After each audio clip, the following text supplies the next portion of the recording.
I do want to move into the coronavirus. This is a very widely viewed video, but many of you may not have seen it, of this ER physician talking about this COVID-19, and he drops a lot of bombshells, and this is very, very much worth your time, I think.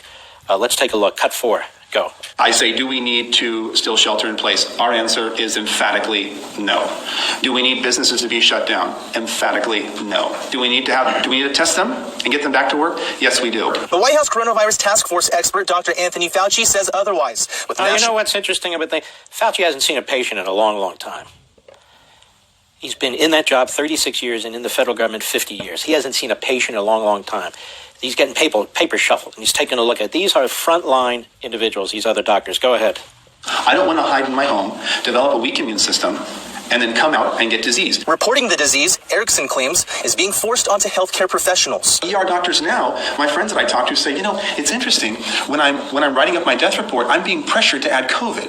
Why is that? Why are we being pressured to add COVID? Now stop. I have pointed this out, right, Mr. Producer? For weeks. And when I looked at their form, the federal government's form, the March 24th form, it was the fallback position. If you're not sure why the person died, if you're not sure what the main reason was for the person dying, if you think they had this virus, then put it down.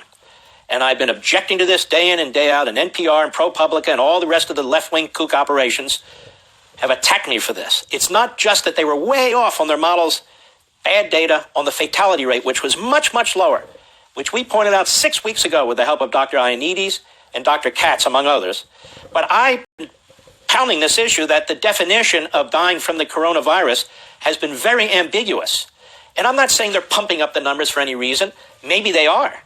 But the numbers are definitely being pumped up by bad data gathering. Go. Maybe increase the numbers and make it look a little bit worse than it is? I think so. According to Erickson, there is something much larger at play here. This is not about science, and it's not even about COVID. When they use the word safe, if you listen to the word safe, that's about controlling you. So when I talk to all my ER doctors who work in a hospital, no stake in the game, same opinion. Wow. Now, what will happen to these two ER doctors who are on the front lines and have actually been keeping data, significant amount of data? What will happen to them nationally? Two things. People like me will draw attention to them because what they're saying is very, very important. And the left will either trash them or ignore them. That's exactly what's going to happen because they've built up Fauci. Why? Because Fauci supports the centralization of governmental power, the centralization of economic decisions, just like Pelosi, just like Schumer. And so the media supports it. I've said now for over a week, maybe 2 weeks, that Fauci needs to step back now. We got his expertise, his medical expertise, but they got to leave it to other people to make the decisions about our economy and our society. That's way above his pay grade. Want to see more? Sign up for Levin.